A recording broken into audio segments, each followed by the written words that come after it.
बिस्मिल्लाहिर्रहमानिर्रहीम। किसी ने कहा था कि खुदा ने आज तक उस कौम की हालत नहीं बदली, ना हो जिसको ख़्याल आप अपनी हालत के बदलने का। आज से कुछ दिन पहले खैबर पख्तूनख्वा, सिंध, बलूचिस्तान और पंजाब की सराइकी पट्टी में सैलाब की जो कैफियत पैदा हुई, इसके बाद जो आगे मामलात पैदा हुए, यानी एक तो सैलाब ने 3 सूबे पाकिस्तान के उनको शदीद मुतासिर किया और पंजाब की पूरी सराइकी पट्टी 3 अजला जिनमें राजनपुर, तोनसा शरीफ और दीगर ये इलाके शामिल हैं। ये आजमाइश उम्मत पे बहुत बड़ी आई है, बिलखुसूस पाकिस्तान में रहने वाले लोगों के लिए बहुत बड़ी आजमाइश है। यानी ये उन लोगों के लिए भी आजमाइश है कि जो इसका शिकार हो चुके, उन लोगों के लिए भी आजमाइश है कि जो अभी तक इससे महफूज हैं। अल्लाह रब्बुल आलमीन उनको महफूज रखे।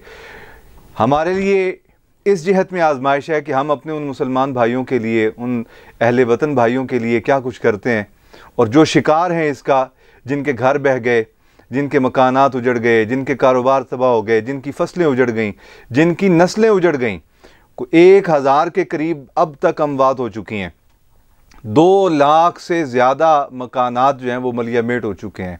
हज़ारों एकड़ अराज़ी जो है वो तबाह बर्बाद हो चुकी है। खड़ी फसलें जो हैं वो तबाह हो गईं।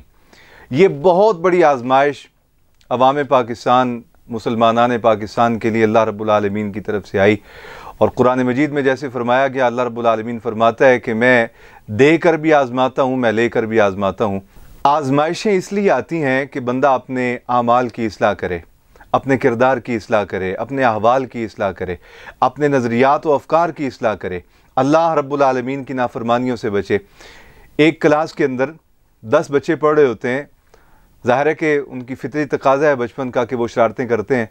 उस्ताद किसी एक बच्चे को डांटते हैं या थप्पड़ मार देते हैं, तो ये दर हकीकत सबक होता है उन बकिया 9 बच्चों के लिए कि अगर एक के लिए सख्ती हुई है तो आपके लिए भी सख्ती हो सकती है। ये आजमाइशें दर हकीकत उम्मत के लिए पैगाम होती हैं अल्लाह रब्बुल आलमीन की तरफ से कि ऐ मेरे महबूब की उम्मतियों, सरकशियों से बाज आ जाओ, नाफरमानियों से बाज आ जाओ, अल्लाह के कवानीन को तोड़ने से बाज आ जाओ। लेकिन बदकिस्मती हमारे अहवाल इस कदर बिगड़ चुके कि हम सरकशी पे मज़ीद आमादा हो जाते हैं। गुज़िश्ता चंद दिनों से जो कुछ मामलात हम देख रहे हैं, एक तरफ तो पाकिस्तान के 3 सूबे मुकम्मल और पंजाब का एक बड़ा हिस्सा जो है वो इस सैलाब की नज़र हो चुका। दूसरी जानिब खैमे जो 2200, 2300, 2500 के मिल रहे थे फ़ी खैमा, जब सैलाब की कैफियत पैदा हुई तो चाहिए तो ये था कि हम पाकिस्तानी अपने उन मुसलमान भाइयों के लिए, अपने उन मुल्क के बासियों के लिए इसे फ्री दे देते। लेकिन बुरा हो लालच का और बुरा हो हिरस का, जिसने हमें इस कदर मुआशरे के लिए शरीर बना दिया कि 2500 रुपये में बिकने वाला खैमा 10,000, 12,000, 15,000 में बिकने लगा। कल मैं एक ख़बर पढ़ रहा था कि एक किसी साहिब सरबत आदमी ने पूरा ट्रक ख़रीदा आटे का उन अपने मुसलमान भाइयों को भेजने के लिए, उनकी मदद करने के लिए। तो एक तोड़ा फट गया उतारते हुए। जब तोड़ा फटा तो देखा कि उसमें आधा आटा है और आधा उसमें भूसा भरा हुआ है। इसी तरह सिंध में एक वाक़े के मुतालिक इतला हुई, इंतहाई अफसोसनाक। जो वडेरे हैं वहाँ के, जो सियासतदान हैं वहाँ के, लोग दे रहे हैं मखलूक खुदा की मदद के लिए, लोग दे रहे हैं अल्लाह की रज़ा के लिए, लोग दे रहे हैं भला करने के लिए, खैर करने के लिए।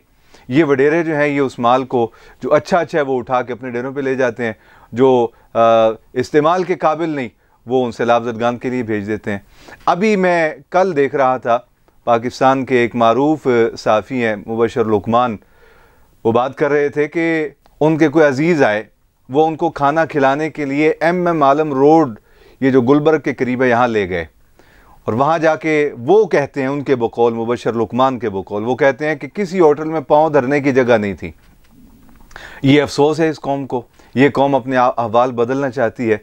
इधर सैलाब ने तबाही मचा रखी है, उधर जो है वो पूरी कौम मैच देखने पे लगी हुई है। सड़कों पे आवाज़ें कसी जा रही हैं, टीवी रखा है किसी एक जगह, वहाँ सारे लोग जमा है, चौका लगता है, छक्का लगता है तो शोर मचाना शुरू कर देते हैं। जब तक ہم اپنے احوال کا خود جائزہ نہیں لیں گے، اپنے آپ کو بدلنے کی کوشش نہیں کریں گے، اللہ رب العالمین کی طرف سے جو آزمائشیں آتی ہیں ہماری ان سرکشیوں کی وجہ سے، ہماری ان بغاوتوں کی وجہ سے یہ ہمارے لیے عذاب کی صورت اختیار کر جائیں گی، یہ عذاب بن جائیں گی اللہ رب العالمین کی طرف سے ہمارے لیے، یہ اللہ رب العالمین کی گرفت کا سبب بن جائیں گی ہم پر اگر ہم ان سرکشیوں سے باز نہ آئے۔ اس لیے میں آج اپنی قوم سے یہ عرض کرنا چاہتا ہوں، خدا کے لیے اپنے احوال کا تھوڑا جائزہ لیں، اپنے آپ کو روک لیں کسی مقام پر، اتنا آگے نہ بڑھیں، اتنا آگے نہ بڑھیں۔ ایک طرف اتنا بڑا ثانیہ پیش آ گیا، دوسری طرف میچ کھیلا جا رہا ہے، دوسری طرف جو ہے وہ ٹی وی کے آگے بیٹھ کے شور مچایا جا رہا ہے، دوسری طرف جو ہے وہ سیاستدان وڈیرے جو ہیں وہ ان کو آج بھی کرپشن کی پڑی ہوئی ہے کہ ہم کچھ مال جمع کر لیں۔ جو لوگ زکوٰۃ دے رہے ہیں، زکوٰۃ میں سے بھی ان وڈیروں کا پیٹ نہیں بھرتا، اور اسی طرح وہ ذخیرہ اندوزی کرنے والے تاجران کہ جو اس آفت کے زمانے میں بھی دو نمبری کر رہے ہیں، اشیاء خرد و نوش کو مہنگا کر کے بیچ رہے ہیں، اور نہ صرف مہنگا کر کے بیچ رہے ہیں بلکہ ان میں آٹے کی جگہ بھوسا بھر کے جو ہے وہ چاولوں کا وہ سیل کر رہے ہیں تاکہ ان تک پہنچے۔ پتہ ہے کہ کسی نے دیکھنا ہی نہیں، جس نے خریدنا ہے اس نے ڈائریکٹ وہاں پہنچا دینا ہے۔ خدا کے لیے کچھ لمحے کے لیے رک جائیں، اپنے آپ کا محاسبہ کریں، اپنے آپ کا جائزہ لیں، اور دکھ کی اس کیفیت میں ان اپنے مسلمان پاکستانیوں کے ساتھ کھڑے ہو جائیں۔ اللہ رب العالمین ہمارے حال پہ رحم فرمائے۔ قرآن مجید میں فرمایا گیا کہ ان اللہ لا یہدی القوم الفاسقین، اللہ فاسقوں کو ہدایت نہیں دیتا۔ فاسق کون ہے میرے عزیز و؟ فاسق اسے کہا جاتا ہے جو رب کو رب مانے لیکن رب کی ایک نہ مانے۔ ہم رب کی مان رہے ہیں؟ نہیں مان رہے۔ من حیث القوم ہمارے اعمال اس قدر بگڑ چکے ہیں کہ ہم خود تقاضا کر رہے ہیں کہ ہم پہ گرفت آ جائے، ہم پہ عذاب آ جائے۔ قرآن مجید میں ایک مقام پہ فرمایا گیا ان اللہ لا یغیر ما بقوم حتی یغیروا ما بانفسہم۔ کسی نے کہا تھا اس کا ترجمہ کرتے ہوئے، خدا نے آج تک اس قوم کی حالت نہیں بدلی، نہ ہو جس کو خیال آپ اپنی حالت کے بدلنے کا۔ اللہ رب العالمین ہمارے احوال پر فضل فرمائے، ہمارے باطن کو ستھرا فرما دے، ہمیں درد دل عطا فرما دے، اور اپنے ان آفت زدہ بھائیوں کے ساتھ کھڑے ہونے کی، صمیم قلب کے ساتھ کھڑے ہونے کی توفیق اور سعادت سے مالا مال فرمائے۔ السلام علیکم ورحمۃ اللہ وبرکاتہ۔